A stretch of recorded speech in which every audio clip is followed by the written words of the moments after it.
everyone on Facebook and later if you're watching on YouTube. Hello and welcome, and thank you for joining us. Today I have the beautiful Dr. Jodi Richardson, who I'm a huge fan of, and we actually met probably about 6 weeks ago now in Sydney, and I'm really excited to bring her on and to help spread her message and let all of us hear her voice about anxiety, what we can do to support our kids and our teens with anxiety. And so thank you so much for giving us some of your time and being with us today. Oh, thank you for having me, Steph. Thank you. I'm really looking forward to this one. We had a chat just before we jumped on, about our own experiences with anxiety and things like that. And it's so, I think, so common, but also so challenging for parents sometimes to know how to navigate those moments with our kids when they are anxious, those emotionally charged moments. And so today we're talking about parenting anxious kids and teens. I'm going to tell you guys a little bit about Jodi and her background and what she does, if you don't already know, because she is everywhere. Her message and her voice is just reaching literally across the globe in the anxiety space. And so I'm really excited to have her on and ask some really good questions that I think we all get asked a lot about how to help our anxious kids. So let me give you guys a little bit of a rundown of who Jodi is and her work. She is one of Australia's leaders in anxiety, in mental health, and in wellbeing education. She is the best-selling author of 2 books, Anxious Kids and Anxious Mums. We'll talk to you guys a little bit about that later, where you can get those. She is a wellbeing science consultant, a regular media commentator, and the host of the very popular, beautiful, I love this, the weekly podcast, Well, Hello, Anxiety. So welcome, Jodi. Oh, thank you. Thank you so much. I know I was just reflecting on all of those things and thinking, wow, there's a lot of history there. Yeah, so much. And I've followed you for a while, and I also get your newsletters and have been on your website and, just read the gold, like the really valuable information that you put out there for parents and educators around anxiety. So I kind of wanted to start off with a really simple, easy question, but just to lay the foundation. What is anxiety? Can you give us a little bit from your professional knowledge and your wisdom? What's anxiety? Can you share for us? Yes, I can. It's funny, actually. I was just doing some further professional development for myself this morning, and I heard a new definition. So I'll share with you my definition, and I'll also share with you the definition from Dr. Judson Brewer. He said, fear of the future. That was what he said. He boils anxiety down to. What I often say is that it's the brain and the body's response in anticipation of a threat. And so really combining those two, at the heart of anxiety is uncertainty. It's this lack of control. I don't know what's going to happen. And that's detected as a threat in the brain. So some of us have a brain that's a bit more sensitive to these kinds of threats. We certainly have threat detection system that is meant to keep us safe, but we'll activate our surveillance, if you like, our surveillance alarm, even when small things happen. And so, so it's really the response that happens in our brain and our body when there is a threat detected, and the brain and the body are preparing us to keep safe in light of the threat that's been detected. I love that you bring in the body as part of the response that we have to anxiety, because is this right that for a long time we thought it was just our brain saying, you're in fear, something's going to happen and you can't deal with it, too scary. Now we have this understanding of the sort of dualism of the brain and the body and the nervous system, and really this holistic understanding of anxiety. Oh, we do. And my PhD is actually in physiology. I do not have a PhD in psychology, and yet anxiety is I live with it. I have for a long time. It's considered a mental illness. And yes, it is, characterized by a lot of worry and a lot of future thinking, a lot of what if questioning and catastrophic thinking. but so much of what happens with anxiety happens in the body. And it's kind of like the key to being able to recognize it and dial it back as well. And so it's so powerful.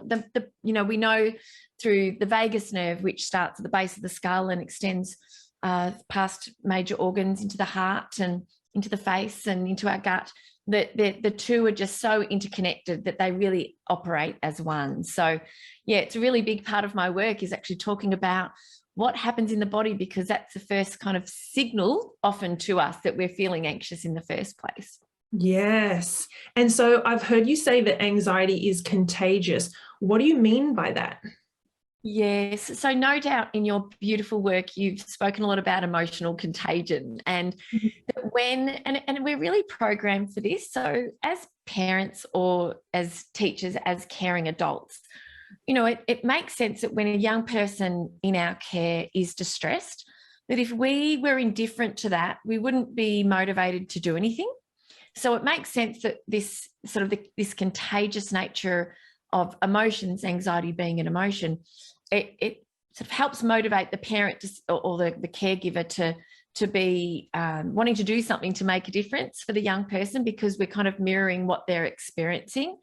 However, when anybody's anxious, it's really hard to think and make good decisions. And so it's helpful to be aware that when young people are highly anxious or distressed for any reason, it can really rub off onto us as parents super fast, or for teachers. And I'm the parent of a 12 and a 14-year-old, and so I live this too. Equally, when we are stressed and anxious, it can spill over onto our families as well. And a great thing that we can do is we can use people around us as a bit of a mirror to ourselves. So I've started to tune into this a little bit for me, and I know when I'm feeling a bit stressed or anxious about something, a bit overwhelmed, that if I can, particularly Pete, my husband, is a good barometer. When I can see him go from being calm and relaxed to sort of being agitated and a bit irritated, I'm making that link now that I'm kind of seeing how I'm behaving as a mirror reflection in him. I've affected how he was feeling.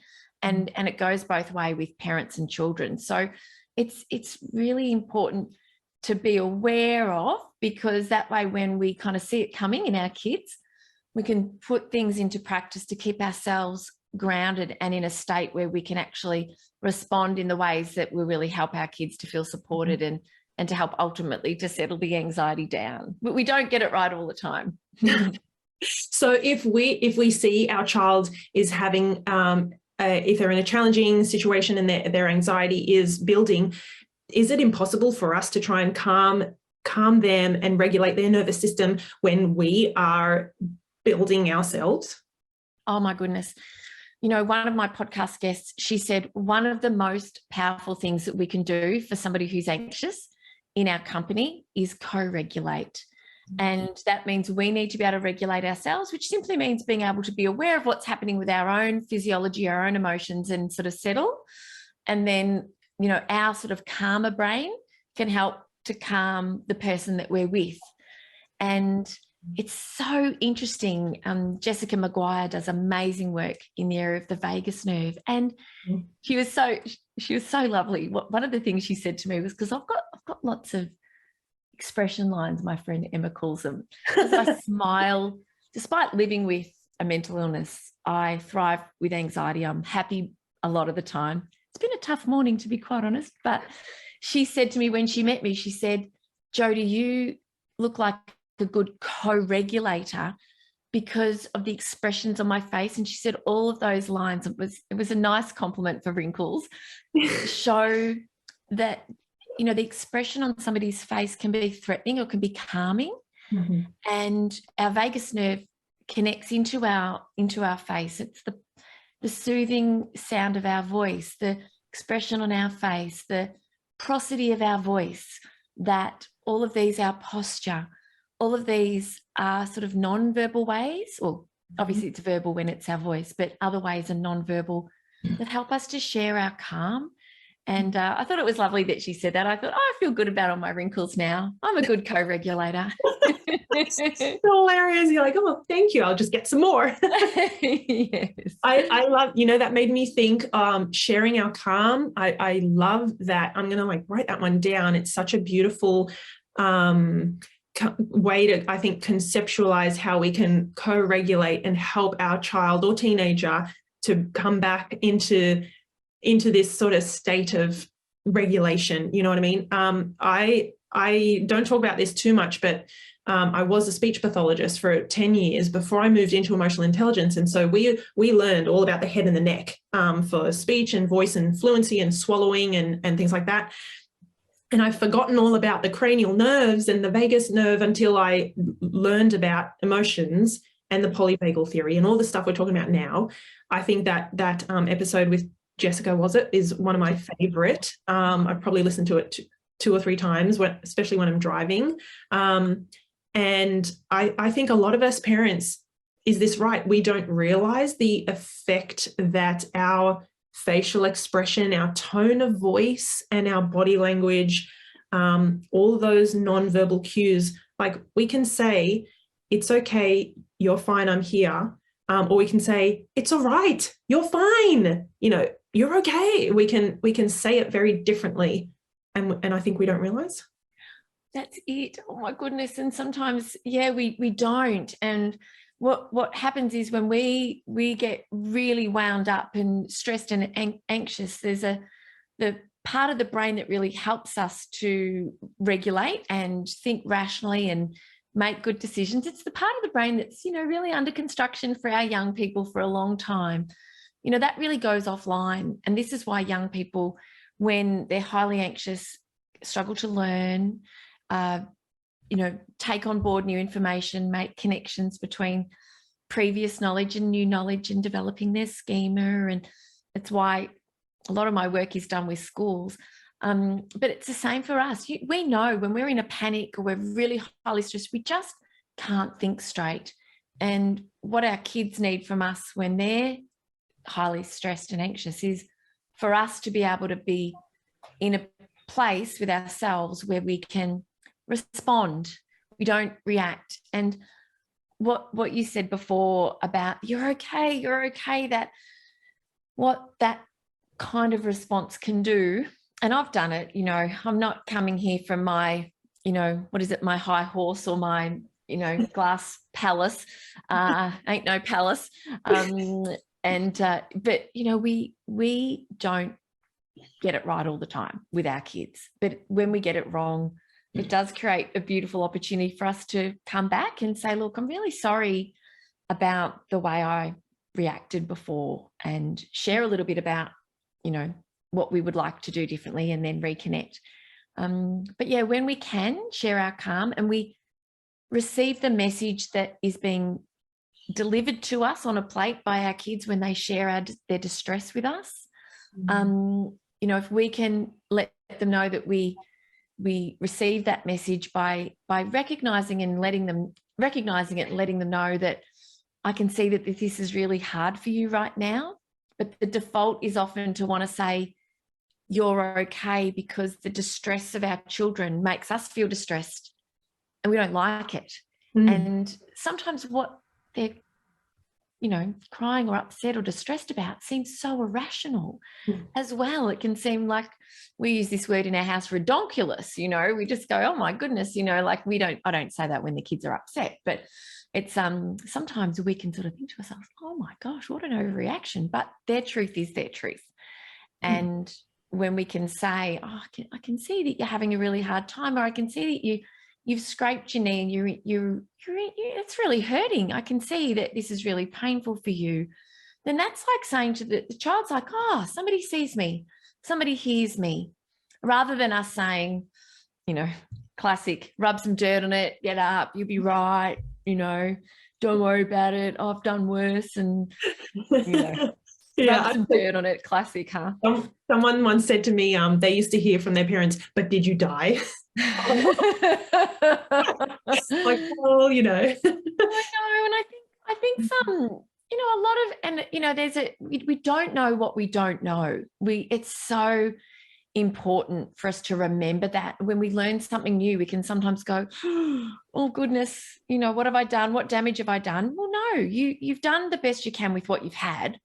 And when you learn more, you do things differently. And, you know, there is a lot of talk about resilience, and we do want resilient kids. And when it comes to sharing empathy, I think there is a belief among some adults that showing empathy and acknowledging the pain and the distress will raise a child that doesn't have resilience, that can't cope. Whereas in actual fact, how children learn to soothe themselves, as you would know, I'm not telling you anything you don't know, but as we grow up, we learn to soothe ourselves and self-regulate by moment after moment after moment of being regulated by a calm adult. Mm-hmm. And so in those moments where you can share your empathy and say, oh my gosh, that is devastating. Like it must be really hard for you at the moment. Or just to say, oh, thank you so much for telling me, if you're not sure what else to say. Mm. That just means the child feels like, oh, someone's hearing me. Mm. And then their nervous system isn't in a position where they need to amplify this message of pain and distress, because the message has been received. They start to settle. They're being comforted and soothed. They're being taught distress tolerance, and that builds resilience over time. They learn how to cope with struggle and with difficulty. Yeah. Tell us a bit more about the distress tolerance. What is that, and how can parents, without throwing their kids in the deep end, but also without cotton wooling them or being maybe what they call the helicopter parent, or I also have heard the snowplow parent, in which they plow all possible challenge or adversity or that's too tricky or difficult out of the way. Yeah, tell us a bit about that distress tolerance. Yeah, look, we're not good at it, generally speaking. You know, we've got devices, you know, that when we feel a bit distressed, we can dive on something to distract us or to help take our mind off what it is that's bothering us. And kids have the same tools, usually, you know, not too far away as well. So distress tolerance is about learning that you can feel all feelings and you can cope with that emotions, no matter how uncomfortable they might be. And sometimes emotions are really painful, like you lose someone you love, like it's painful. It's, you know, really, you know, when kids are rejected and excluded, it lights up the same parts of the brain that light up when pain is being experienced. So it can be like this emotional pain, but, you know, we have a spectrum of these experiences, and yes, like you say, we don't want to just have a child have a very, very distressing experience and you know, sit with them while they tolerate that discomfort. We got to teach them in the small ways that we can through the less serious incidents that occur regularly in kids' lives that bring opportunities. Mm-hmm. Distress tolerance, I've been teaching my kids for a long time. You know, when you go to the supermarket, you're out and about and everyone's forgotten to take water and somebody's thirsty, and it's like, I'm so thirsty, it's like I'm going to die of dehydration. And it's like, you're feeling uncomfortable. Okay, yep, you're feeling thirsty. It's not a nice feeling, is it? Where do you feel it? Well, I kind of feel it in my throat. Okay, well, so we're not going to buy water. We're not going to go, we're at Woolies, we're not buying water. We'll be home in 15 minutes. So we're just going to notice that you're feeling really uncomfortable, but I know that this is something that you can tolerate. It's not dangerous. Mm-hmm. And as soon as we get home, then you can grab yourself a drink of water. And that's distress tolerance training in action. Same with hunger. Same with being at the movies, needing to go to the toilet, being uncomfortable at not wanting to miss the movie. And you know, children can notice that discomfort, and then they're often more willing to tolerate the discomfort when they don't want to miss the movie. And so willingness, and Dr. John Forsyth was on the podcast, he talked a lot about the W word. And so distress tolerance can also come, you know, with great disappointment, like a young one might miss out on a selection for a netball team, really devastated because other friends are in the team and they're just in pure shock and disappointment. And so, that's really, really hard. And I think as parents, we often want to fix things. We sort of want to cheer them up or make the distress go away. But the best thing that we can do is to recognize the distress. First of all, be present enough and not so distracted that we're not noticing. And hopefully, and it's not always easy, is it, when we've got other things happening around us that need our attention, but to be able to sort of share our empathy. I know how disappointed you are. I know this meant a lot to you.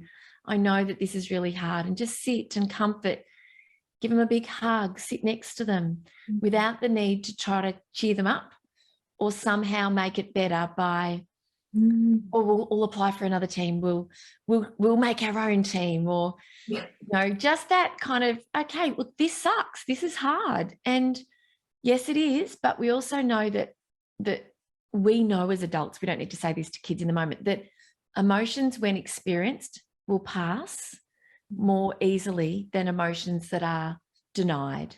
They end up behind a damn wall, and we know what happens. So that distress tolerance piece is about also us sitting in that distress because it's awful for us, and having our own internal kind of monologue of, right, ground myself, take some breaths, share my calm. We can express our distress later, in ways that might be separate from our kids.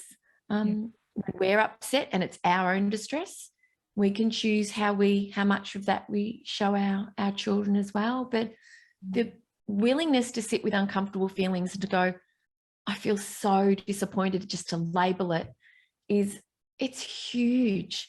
And kids will experience it. It's not nice. We don't invite it. We don't love it, but we can sit with it, and then we can allow that sort of that silence and that comfortability and that acceptance together with a supportive parent. And then we can start to re-engage them back in life. And that's an important step too, because we don't want to wallow. We don't want to keep re-triggering the emotion. So Jodi Richardson, tell you what, I really just needed to start a podcast just to, boost my own learning. I wanted to bring my own expertise, but my expertise is just being magnified because of what I'm learning from my guest. But Jodi Richardson spoke about this. Oh, what's my train of thought? Oh, yes. Thank you. Sorry. I just had to take a moment. Jodi Richardson spoke about the length that emotions last. And he said sadness. He said, oh, that's one of the longest. And I don't know if you've listened to this one, but I'm thinking, yeah, that makes sense. He goes, yeah, that one's about 2 minutes. And I'm like, isn't it hours? Because we can see that in our families sometimes. And I said, so please explain when it feels perpetual and it's ongoing. He said it's the rumination, the rethinking of what caused the distress. The stories we're telling ourselves about the thing that happened, that just like we perseverate on how unfair it was or how hurt we are or why that person did that. I totally, that makes so much sense. It keeps re-triggering it. And it's not that we should necessarily expect, that not to happen, but it's just having that awareness that, right, okay, so we're sat with it, we're empathizing, we're acknowledging it, we're naming it, we are tolerating the discomfort, then we're going to look at how can we sort of re-engage back in life, and knowing that it might come back, and that's okay, because, and that's where the mindfulness piece comes in, because when our attention is on the present, we are not reflecting on the hurts of the past or the anticipation of what might happen in the future. And so, yes, there's a lot of cogs. There's a lot of cogs that turn, that come together, aren't there? Oh my goodness, so many nuggets of wisdom just in the last few minutes. I really invite everyone to, after this, jump over onto Jodi's podcast, which is Well, Hello, Anxiety. I love it. And I haven't heard the Corey episode yet, but there is a, not so much a question, but a comment from a parent. I know as an adult, I don't want to hear, just calm down. It's not that bad. What's gotten into you? So my 14-year-old would most likely not want to hear the same. Oh my goodness. Thank you for that beautiful comment. Honestly, I just want to reach through the webcam and give you a big hug. It's just, I think when we go, and that's empathy, isn't it? It's like, well, putting ourselves in the shoes of others, and we can do it from the point of view of, well, I know what this has been like for me when I've been through this heartbreak, like a 14-year-old boy breaking up with a girlfriend at school. It is heartbreaking. And on the surface, it might look like, oh, well, it's just, puppy love. But it is a heartbreak. And if we can tap into what that was like for us, it feels huge. And also tap into what would we want under these circumstances. And so I think that's really helpful to think of it, because then you don't have to kind of walk around remembering all these steps. You can kind of go, what would I appreciate? And I tell a funny story. Oh my gosh, I'll share. This is not a story I've shared before, but I recently got attacked by our rooster. So our rooster is not with us anymore. And I made the foolish decision to go and get a tennis ball. I was playing with the dogs, our dog and next door's puppy, and the ball hit the tree and bounced into the chicken pen. And I looked at where he was, and I know not to really go in there without gum boots, but I thought I could be so quick, and had Ugg boots on, the outside Ugg boots. And anyway, he ran at me and he jumped up, and it's called flogging. They kind of jump up and they kind of use their claws and their spur. And it was terrifying. And I ended up with 7 punctures in my leg. And I needed a tetanus and antibiotics and all that jazz. Anyway, I say this with full permission. He knows I talk about him. And he goes, the other day, you're going to tell everyone about what happened with the rooster? I said, yep. Anyway, Pete's amazing, and he's been a brilliant support to me we've been together since we were 19. He's fabulous. However, empathy is something we need to work on a little bit. And he said to me, why didn't you go in with the towel? Like when you take in the towel, he just runs away from you. And I'm like, are you seriously saying that to me? I've got like a blood dripping down my leg. I'm in tears, and we talked about it. We talked about it later. And, he knew in that moment too, that was kind of like the end of the rooster. Like, I think he kind of knew, and he was upset about that. There was lots of things going on that helped make sense of his reaction in the moment. My distress was his distress. And he was just like, if you had done this, it wouldn't have happened. And that can happen, that can happen. Whereas our gorgeous daughter, where I've been modeling empathy for our whole life, she's 12. She's like, put her arm around me, Mum. Are you in a lot of pain? Do you think it's just a shock? What do you need? Oh, Mum, I'm so sorry that this happened. And I was just like, then I was crying because she was being so beautiful. And so I think when we think to ourselves, what would I love someone to say to me in this moment? It helps us to come up with what our kids need from us. Yes. And so I wanted to ask you, before we finish up, and before, again, I want to mention your beautiful books, Anxious Kids and Anxious Mums. My question is related to that. Why did you decide to write about anxious kids and then anxious mums as well? What is the link there? What was that sort of reasoning? Do anxious kids often or sometimes have an anxious parent? What's the sort of, I'll just leave it at that. So many questions. Yes, I know. I'm like you. I'm like, I just want to ask all these questions at once. And then I was hearing a thing about podcasting that said, only ask one question at a time. I'm like failing on that. So Anxious Kids is, I wrote with Michael Gross. And look, essentially, I was the kid in primary school who had terrible anxiety and no one understood, not my parents. It's usually one parent who is the primary caregiver that children will turn to. It's often the mum. My mum would reassure me a lot, My teachers didn't know. My GP didn't know. I got sent to a psychologist when I started having obsessive thoughts, because OCD kind of runs in the family as well. Psychologist didn't know. I was diagnosed with asthma in high school. Wasn't asthma, it was anxiety. And my anxiety wasn't diagnosed until my whole brain and body were just so overwhelmed with 20 years of anxiety that it shut down and I experienced major clinical depression. Then I went to the GP when I was 24 and said, look, something's wrong. And it was all teased apart over the ensuing kind of years as to what was going on with me. So when I met Michael Gross, who is an amazing parenting expert, he and I was working with him on a couple of his projects. And I said to him, look, I've loved working with you on your projects, and now it's time for me to work on mine. And he said, let's go for a coffee and talk about it. And he said, what's the dream? And I said, it's to write the book that I wish my parents and my teachers had when I was growing up with anxiety. And so he said, let's do it together. And I was like, oh my gosh, like, this is amazing. Like, I was just so passionate about this work. But he had connection with Penguin Random House. And then the book is for parents and really supporting teachers as well to understand it, help their kids understand it, and practical things to do. Anxious Mums was so serendipitous. I was at the local footy club doing a presentation to the senior football players, the girls. So I was just invited down by a mate who said, can you come and talk to the girls about wellbeing? I'm like, yep. It was a wet, rainy night, like pouring with rain, one of those nights where it's freezing cold, and I foolishly put on white jeans and I was heading out the door thinking, oh, what am I doing? I just want to curl up in front of Netflix. But I love my work. And of course I went. But it was just one of those nights. It just felt like, oh.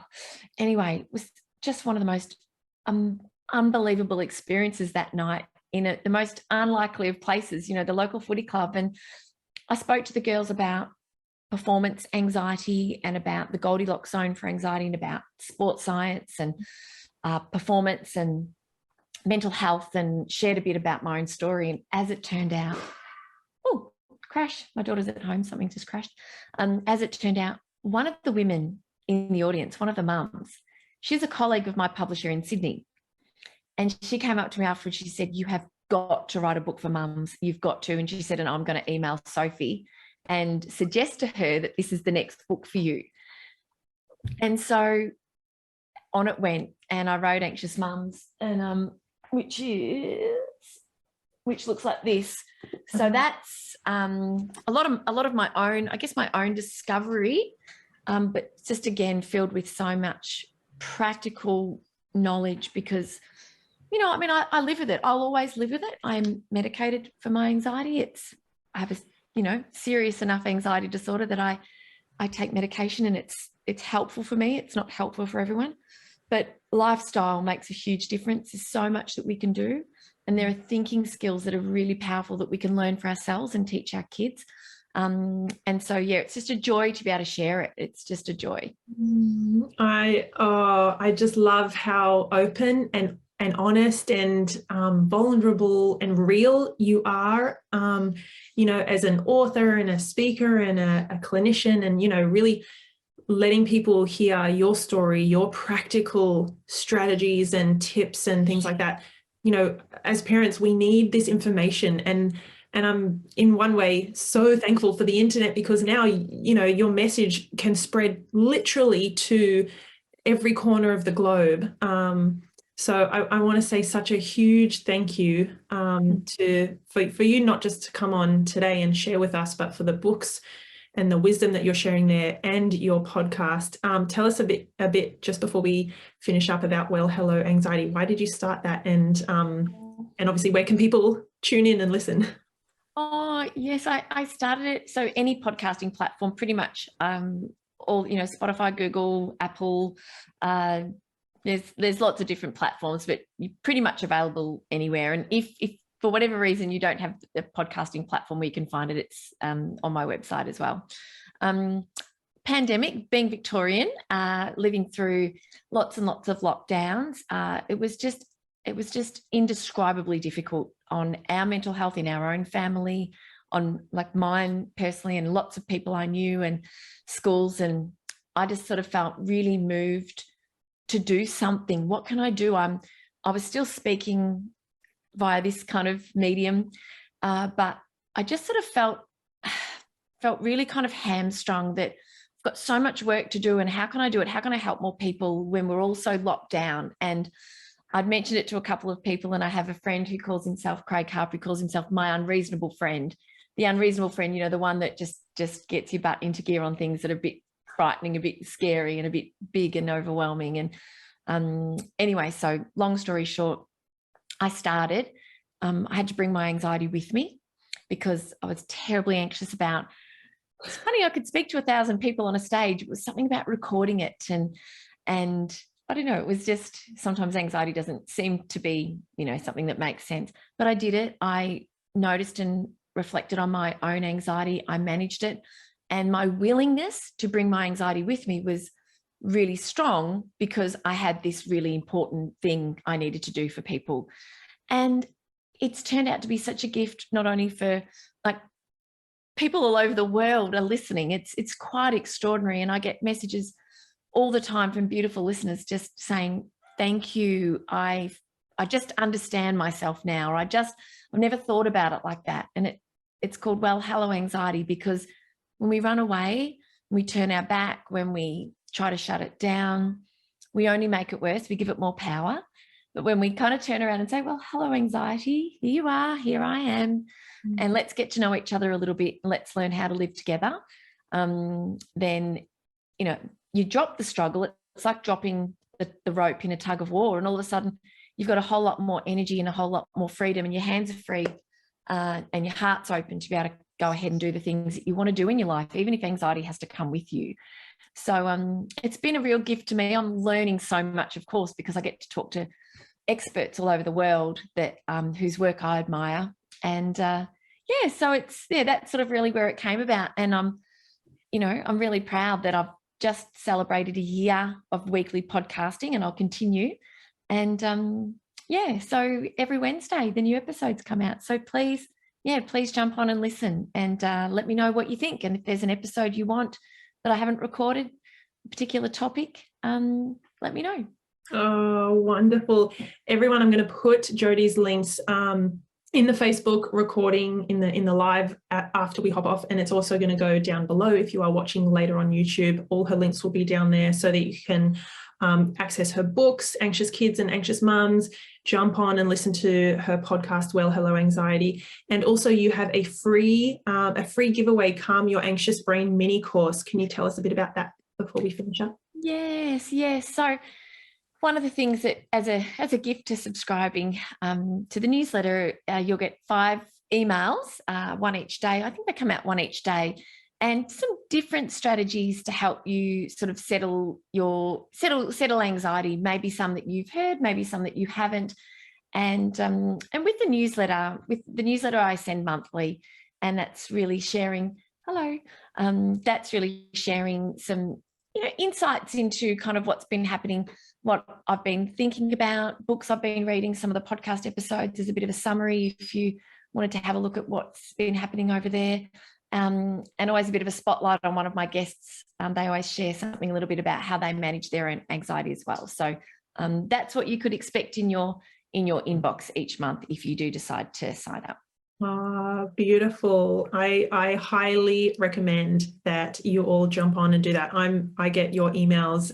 They're beautiful, and they're very practical, supportive, and really beneficial for me as a parent, but also as a coach and a therapist as well. So the last thing I wanted to, there was a question. There's a couple of questions. So guys, we'll jump on. I'll jump on and sort of respond to some of them on Facebook afterwards. But one of them is, do you have any podcast episodes for teenagers who are dealing with anxiety? So a bit of the older kids. Yeah, definitely. Episode 40, I interviewed Martine Oglethorpe. She works for Headspace, and she was extraordinary. And especially because teenagers can be reluctant to seek help, to acknowledge the need for help. And so that was episode 40, talks a lot about what parents can do to support their teen. there's a great episode. Actually, it's coming out tomorrow. Nursing the Mind with Jackie Cousins. She is the founder of Nursing the Mind, and she teaches mental health first aid. And we also spoke about teen mental health, and she spoke about how getting someone to go to therapy. I guess I'm making assumptions. A lot of teenagers will rebel against the idea of talking about what's happening, but she said also that there's a lot of good that can come from parents seeking help to help their children. So that's, I think, yes, tomorrow's episode, which I think is 55, and episode 40 are two that come to mind. And Anxiety 101 might be one for your teenager to listen to have some understanding of what is actually going on, because it takes a lot of the fear out of anxiety when you go, oh, right, I know what's happening in my brain. I know why I feel all these feelings in my body. Every single symptom makes sense. And so that's a good episode to probably have a listen to as well. Yeah, that is amazing. Thank you so much, Jodi. So much goodness. I think, guys, if you just scroll through the list of the topics in the podcast, then you'll probably have a bunch that you want to listen to, which is great. You have time. We have time. So thank you again so much, Jodi. I'm going to put all your links for everyone to connect with you and find your books and podcast after this. And is there any last little thought or anything you want to leave us with for parents before we jump off? Oh, yes. First of all, I want to say thank you for inviting me. I'm so glad we met, and thankful that we're connected now. And it's just been an absolute delight to be here with you today and to be with your community. And I just want to say to parents listening that it's really important. It's so important you look after yourself, because it's so easy for us to pour our hearts and our heads into what our kids need. But we will be the very, very best version of us to support them when we take time out for ourselves. And it might not be, I'm not talking go on a health retreat and spending thousands of dollars, once a year. It's the little resets that we can do for ourselves each day that really help us to then regulate our own nervous system and bring some joy into our lives, because it's not all about them. Our kids grow up over a long period of time. If we forget about ourselves, we're in trouble for a few reasons. We're not as easily able to respond because our needs aren't being met, so we're more likely to react. We're not role modeling what it is to live a really full life and to have hobbies and to have lots of friends and to see those people and to engage in doing things for us. We want our kids to see that happening, so they do it as adults themselves. And when our kids fly the nest, eventually, feels like forever that's not going to happen, but it does feel like it's going to be, a long way away, but eventually they will. And we don't want to be left with kind of like a what next kind of question on our hands. So please take time out for you and look after your own nervous system. Develop a small breathing practice. Start doing some regular exercise with someone who you love to chat with, so that you can kind of take your mind off what's happening. Start a hobby. Go to the movies once a month. Just do something for you on a regular basis so that you are the best version of yourself. And then I know that we all are very motivated to be the very best parents we can be, and it will certainly have those flow-on effects. So that's just some passing words for you. Parting words, parting. Wonderful. So much wisdom there, I think, for us as parents. Even if our kids are not anxious or are not highly sensitive and things like that, just to put ourselves first, especially when we're not used to doing it. And that has benefits not only for us, but everyone around us. So yes, thank you so much. I really appreciate your time and picking your brain. And like I said before, everyone, highly recommend that you jump on over to listen. Do we say subscribe to the podcast or follow the podcast? I think it's follow now. There's a little plus. There's a little plus. Oh, that would be wonderful. And that way they come into your podcast app. And it's so funny because I have parents say to me, I'd love to listen, but I just don't know how to podcast. I'm just like, just ask your kids. They'll show you. They'll show you. Oh, thank you, Steph. You are so welcome. Thank you so much. And guys, please continue to put in your comments and your questions. Thank you so much for everyone. I'm kind of scrolling. I know there's a couple of questions we didn't get to, but that is okay. We'll jump on after. Thank you. And I will see you guys all in the next week or two for bringing someone else to the Let's Raise Emotionally Intelligent Kids community. Thank you so much, Jodi. Thank you. Thank you. Bye, everyone. Bye. See you, everyone.